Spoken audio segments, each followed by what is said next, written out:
Good afternoon all of you. Today we are going to learn a very beautiful poem. The name of our poem is Stopping by the Wood on a Snowy Evening. The title of our poem is Stopping by the Woods on a Snowy Evening. It is 3.3. It is written by Robert Frost. Robert Frost is one of the greatest American poets. He has written many poems and novels also.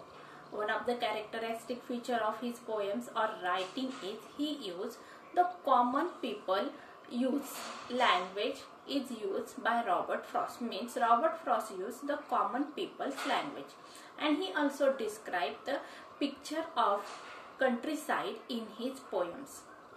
So he wins Pulitzer's Prize for his poems also. In this poem, the poet is talking about a journey. He was traveling on a very lovely evening. The wind is blowing, and also there was a evening time. Poet was traveling on his horse, and the evening time is there. Snow also following. So the poet was stopped there for waiting the beauty of the nature. He stopped there for some time. He knows that the owner of the forest lives in a city, and he wants to stop for a long time, but he did not stop there because of his duties and responsibilities. But he stops for some time, and his horse on which he was traveling thinks the behavior of his master is very strange. The horse was very curious why his master stopped there. And then the Robert Frost, means the poet of our poem, wants to travel. So he starts traveling again because he knows that life is going on and he has to complete the duties and responsibilities before the death comes. So this poem has a very symbolic meaning. The poet has uses deep symbolism in this poem. So this poem is very easy to understand, but there is the deeper meaning with the help of the images poet wants to convey. So students, I hope you all understand the meaning of our poem. So let us start our poem. Stopping by the woods on a snowy evening. बघा विद्यार्थ्यांनो, ही poem आहे stopping by the woods on a snowy evening. लिहिण्यात आलेली आहे Robert Frost यांच्याकडून. Robert Frost हे एक अमेरिकन पोएट आहे. आता त्यांच्या पोयमचं एक महत्त्वाचं वैशिष्ट्य काय आहे, तर त्यांनी जी भाषा वापरलेली रायटिंग करताना ती ग्रामीण भागातील किंवा सर्वसामान्य लोकांची भाषा आहे. म्हणजेच अतिशय सामान्य अशी भाषा वापरण्यात आलेली की जी सगळ्यांना समजेल. आणि त्याचबरोबर त्यांच्या पोयमचं जे बॅकग्राऊंड आहे किंवा त्यांच्या रायटिंगचं जे बॅकग्राऊंड आहे ते काय आहे, कॉमन लोकांचं त्यांचं आयुष्य त्यांनी त्यांच्या रायटिंगमध्ये चितारलेलं आहे. तर या पोयम मध्ये कवीने काय सांगितलेलं आहे, समजायला अतिशय सोपी ही पोयम आहे. संध्याकाळची वेळ आहे. कवी आपल्या घोड्यावर बसून प्रवास करत असतो आणि प्रवास करता करता कवी कुठे जाऊन पोहोचतो, जंगलात जातो. जंगलात गेल्यानंतर त्या ठिकाणी बर्फ पडत असतो आणि या बाजूला एक छान असं तळ आहे आणि त्यामध्ये बर्फ, आजूबाजूचा बर्फ त्या ठिकाणी सुद्धा पडत आहे. मग हे समोरचं दृश्य बघून त्या ठिकाणी कवी थोडा वेळ थांबतो. आता कवी थोडा वेळ थांबतो आणि त्याच्याबरोबर म्हणजे कवी ज्या घोड्यावर प्रवास करत असतो तो हॉर्सला थोडंसं कवीचं वागणं विचित्र वाटतं. कारण का, थंडी पडलेली आहे आणि अशा थंड प्रदेशामध्ये किंवा थंड वातावरणामध्ये थांबणं हे थोडंसं रिस्की आहे. कारण या ठिकाणी कुठल्याही प्रकारे राहण्याची कवीने सोय केलेली नसते. मग त्या ठिकाणी तो हॉर्स काय करतो, त्याची हार्नेस बेल जी आहे ती वाजवतो आणि आपलं बिहेवियर म्हणजे मालकाचं जे बिहेवियर आहे ते थोडंसं स्ट्रेंज आहे, आपल्याला पुढे जायला हवं असं या ठिकाणी घोड्याला सूचित करायचं आहे. मग या ठिकाणी कवी काय सांगतो की हा जंगलाचा जो मालक आहे तो शहरात राहतो. मी या ठिकाणी थांबलं तरी कोणी मला बघणार नाहीये. पण काय, तर मग विद्यार्थ्यांना तर या ठिकाणी कवीला आपले जे आयुष्य आहे ते आयुष्य खूप कमी वेळासाठी असतं, लिमिटेड कालावधी असतो आणि या कालावधीमध्ये आपल्याला आपले जे ड्युटीज आहे, रिस्पॉन्सिबिलिटीज आहेत त्या पूर्ण करायच्या आहेत. मग आता या ठिकाणी आपल्या ड्युटीज आणि रिस्पॉन्सिबिलिटीज पूर्ण करण्यासाठी आपल्याला आयुष्यभर काय करावं लागणार आहे, प्रवास करावा लागणार आहे. कुठल्याही मोहासाठी, कुठल्याही मोहाला बळी न पडता कुठेही थांबणं हे म्हणजे काय, आपल्या ड्युटीज पासून किंवा रिस्पॉन्सिबिलिटीज पासून मागे हटणं आहे. आणि हे कवीला परवडणारं नाहीये, कारण का कवीला त्याच्या ड्युटीज आणि रिस्पॉन्सिबिलिटीज पूर्ण करायच्या आहेत. अशा प्रकारे विद्यार्थ्यांनो इमेजेसच्या माध्यमातून कवीने छान असं आपल्याला मेसेज देण्याचा प्रयत्न केलेला आहे. चला तर मग आता आपण पोएम बघूया. Whose woods these are, I think I know. His house is in the village, though he will not see me stopping here to watch his woods fill up with snow. 4 स्टांजामध्ये ही poem विभागण्यात आलेली आहे आणि पोएमचे स्टांजात बघा मी बोर्डवर लिहिलेले आहे. फर्स्ट स्टांजाची रायमिंग स्कीम आहे A B A, सेकंड स्टांजाची B B C B, third स्टांजाची C C D C आणि फोर्थ स्टांजाची आहे D D D D.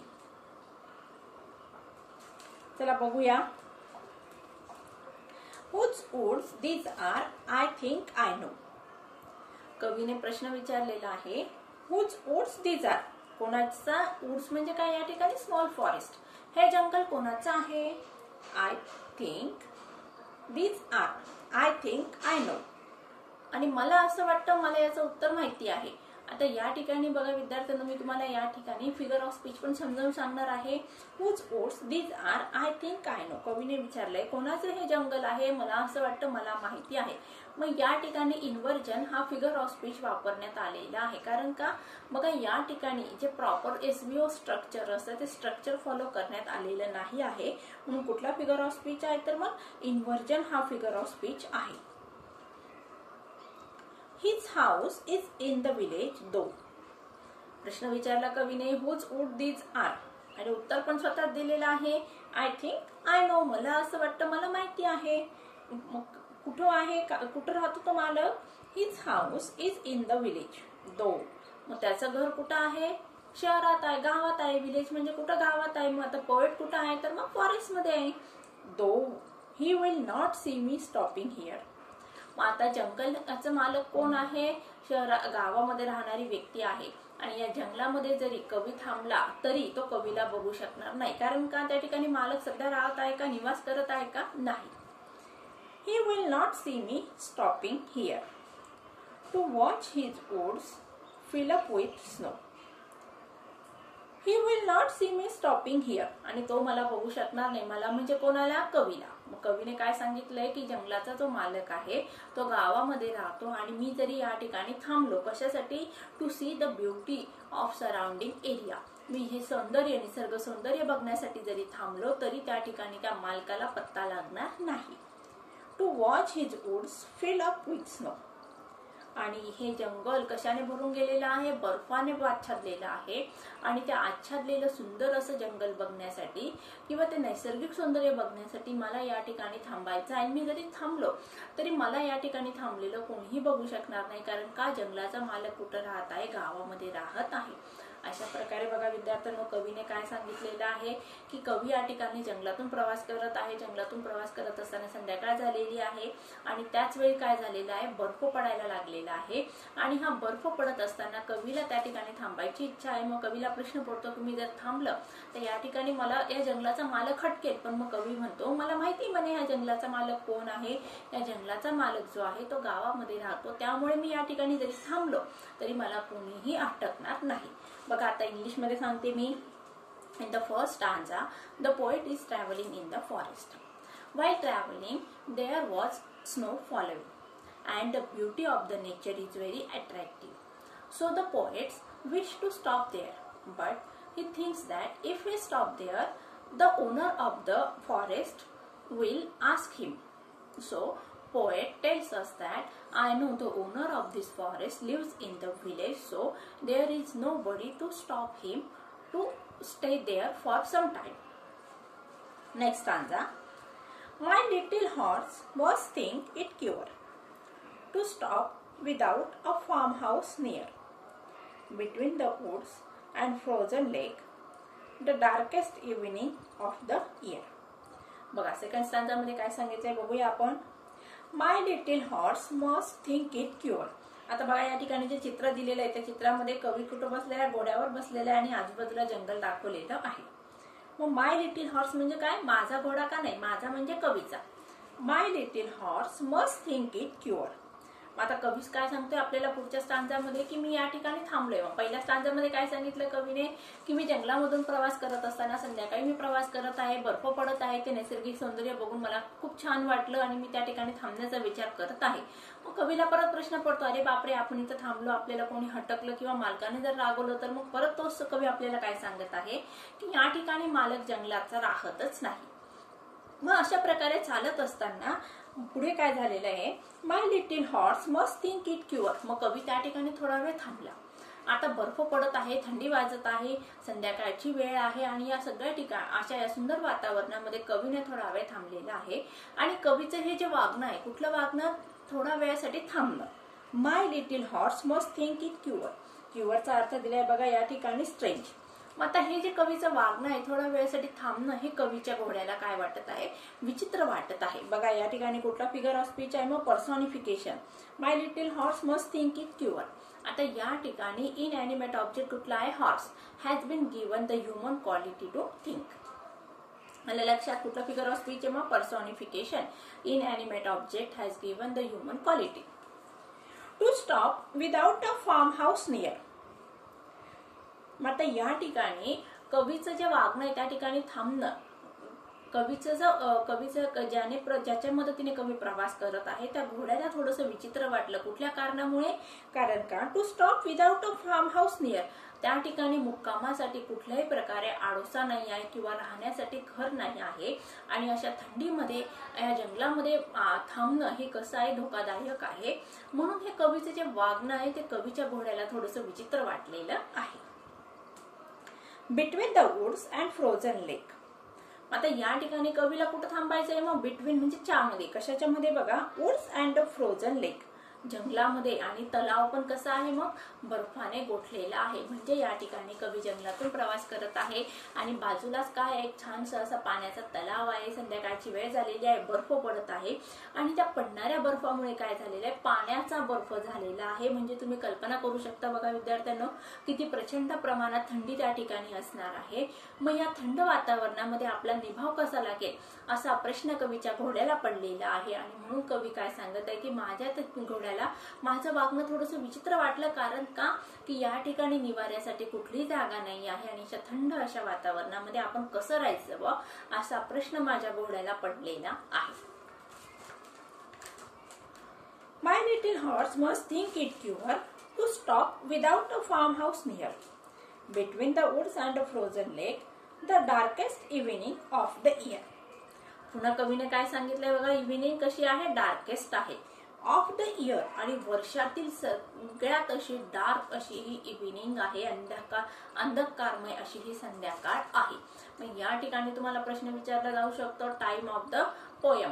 मग काय सांगायचं, evening time is depicted in the poem, not night time. Okay. The darkest evening of the year. मग वर्षातली ही कशी आहे, अतिशय थंड अशी संध्याकाळ आहे. बघा परत एकदा सांगते, या ठिकाणी पहिल्या स्टांजामध्ये कवी प्रवास करत करत जंगलात आलेला आहे. जंगलातील नैसर्गिक सौंदर्य बघून कवीला थांबण्याचा मोह झाला. त्या ठिकाणी कवीची थांबण्याची इच्छा होते, परंतु कवीच्या मनात प्रश्न पडतो, मी जर या ठिकाणी थांबलो तर जंगलाचा मालक मला बोलेल. पण मग कवी परत आपल्याला काय सांगत आहे की जंगलाचा मालक गावात राहतो, त्यामुळे त्याला कोणीही हटकणार नाही. मग दुसऱ्या स्टांजामध्ये कवी त्या ठिकाणी थोडा वेळ थांबलेला आहे. मग कवी बरोबर जो घोडा आहे किंवा कवी ज्याच्या बरोबर प्रवास करत आहे त्या घोड्याला कवीचं वागणं कसं वाटलं, विचित्र वाटलं. कारण का, की या थंड अशा संध्याकाळी जंगलामध्ये राहणं हे थोडंसं रिस्की आहे. कशासाठी, तब्येतीसाठी रिस्की आहे. कारण आजूबाजूला जे तलाव होतात त्या तलावाचे पाणी पण काय झाले, बर्फ झालेला आहे. मग आपल्याला पण प्रचंड प्रमाणात थंडी वाजू शकते आणि आजूबाजूला राहण्यासाठी कुठली निवाऱ्याची सोय नाही आहे. म्हणून कवीच्या घोड्याला कवीचं वागणं विचित्र वाटलं. चला इंग्लिश टू इंग्लिश बघूया. In the second stanza, the poet is talking about his horse. Poet has given the horse the human quality of thinking. What he says, he thinks that his horse will think his behavior as a strange behavior because the evening is very cold. There is a cold nature and the snow is following. The water of the lake is transferred into the ice. So there is no house nearby to live there or stop for some time or rest for some time. So the poet's horse think that his owner was behaving very strange. Third stanza. The rhyme scheme of the second stanza is BBCB. Third stanza. He gives his harness bells a shake to ask if there is some mistake.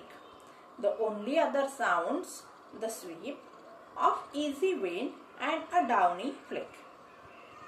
बघा आता दुसऱ्या स्टांजामध्ये काय सांगितलेलं आहे, कवीच्या घोड्याला कवीचं वागणं विचित्र वाटलेलं आहे. परंतु हे कवीचं जे वागणं विचित्र आहे, आता ते विचित्र वागणूक आता या ठिकाणी घोडा बोलतो का? नाही. आपण काय करतो, मनुष्य प्राणी बोलण्याच्या माध्यमातून आपल्या भावना किंवा आपले विचार व्यक्त करत असतो. मग या ठिकाणी हा जो घोडा आहे तो घोडा आपले विचार त्याच्या शारीरिक हालचालीवरून व्यक्त करण्याचा प्रयत्न करत आहे. कुठल्या प्रकारची शारीरिक हालचाल केली आहे घोड्याने आपल्याला पुढे दाखवलेला आहे किंवा सांगितलेला आहे. He gives his harness bells a shake. He means horse. What horse has given or done? He gives his harness bells a shake. मग घोड्याने काय केलेलं आहे, त्याला जी पट्टा बांधलेला आहे तो पट्टा काय केलाय, शेक म्हणजे काय, हलवलेला आहे. हार्नेस बेल बघा या ठिकाणी अर्थ दिलेला आहे. Bells tied in the neck of a horse to control it. घोड्याला बांधण्यासाठी बांधलेला बेल्ट, याला या ठिकाणी लगाम म्हटले जात असते.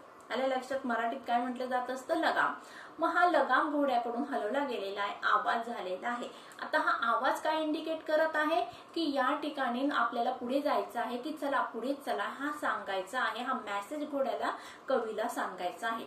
मग या ठिकाणी sounds reflected in the poem. मग कुठला साऊंड आहे बघा, हार्नेस बेल्स. मग या ठिकाणी कुठला फिगर ऑफ स्पीच येणार आहे, onomatopoeia. To ask if there is some mistake. आता घोड्याने आवाज केलेला आहे किंवा त्याच्या मानेमध्ये जे लगाम बांधलेले आहे ते लगामाची बेल वाजवलेली आहे. कशासाठी वाजवली बघा त्याने, to ask if there is some mistake. त्याला विचारायचं आहे की आपण या ठिकाणी थांबलेलो आहे, की या ठिकाणी थांबणं हे काही चुकीचं आहे का किंवा तुमच्याकडून चूक झालेली आहे का, असं घोड्याला आपल्या मालकाला विचारायचं आहे.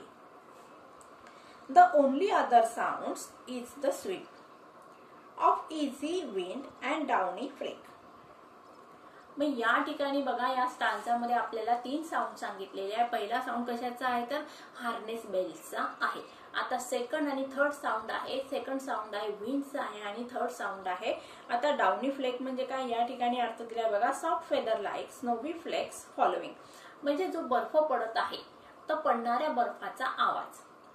मग या ठिकाणी किती साऊंड सांगितलेले आहे. फर्स्ट साऊंड आहे हार्नेस बेल, सेकंड साऊंड आहे ब्लोविंग विंड आणि थर्ड साऊंड आहे स्नो फॉलोइंग. बघूया. The only other sounds the sweep of easy wind and a downy flake.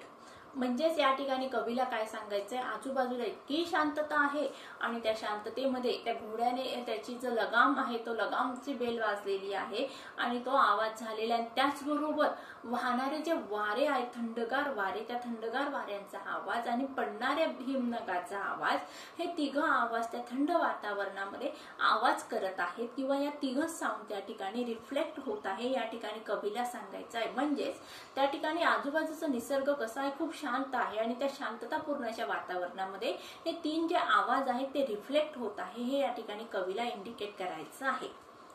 The only other sounds the sweep of easy wind and downy flake. आता स्वीपचा अर्थ आहे बघा, to brushing something aside. स्वीपचा अर्थ काय, म्हणजे हळुवारपणे बाजूला सरकवणे. ऑफ इझी विंड, आता वारे वाहत आहे आणि वारे वाहत आहे त्या वाहणाऱ्या वाऱ्यांचा आवाज आणि त्याचबरोबर डाउनी फ्लेक म्हणजे काय बघा, या ठिकाणी soft feather like snowy flakes following. Soft feather म्हणजे काय, मऊ अशी पिस. कशाची बघा, लाईक स्नो फ्लेक्स फॉलोइंग. म्हणजे मऊ पिस, बर्फ कसा पडत आहे, मऊ पिसांसारखा बर्फ जमिनीवर पडत आहे, आजूबाजूच्या झाडांवर, पानांवर, वेलींवर पडत आहे.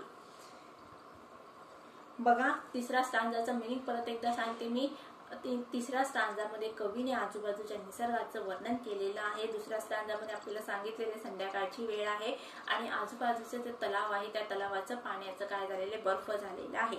नंतर मग थर्ड स्टांजामध्ये कवीने काय सांगितले की माझ्या घोड्याने काय केलं, माझं जे थांबणं आहे ते घोड्याला आवडलेलं नाहीये वाटतं, माझं वागणं त्याला विचित्र वाटत आहे आणि ते विचित्र वागणं इंडिकेट करण्यासाठी घोड्याने काय केले बघा, हार्नेस बेल वाजवलेली आहे, त्याचा लगाम वाजवलेला आहे, लगामाचा आवाज केलेला आहे आणि तो होणारा आवाज आणि त्याचबरोबर त्या जंगलामध्ये वाहणारे वारे आणि पडणाऱ्या बर्फ किंवा हिमनगांचा होणारा आवाज त्या ठिकाणी येत आहे आणि यामुळे ते ठिकाणी असलेली शांतता भंग पावत आहे.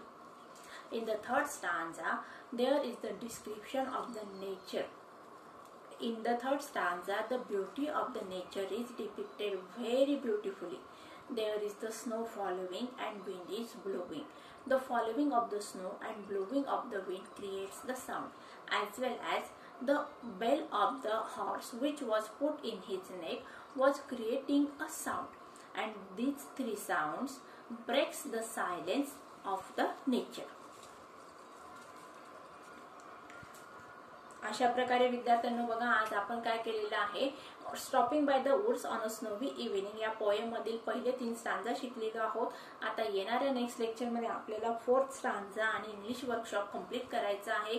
मी तुम्हाला आता परत एकदा थोडक्यात समरी या पहिल्या 3 स्टांजाची सांगते.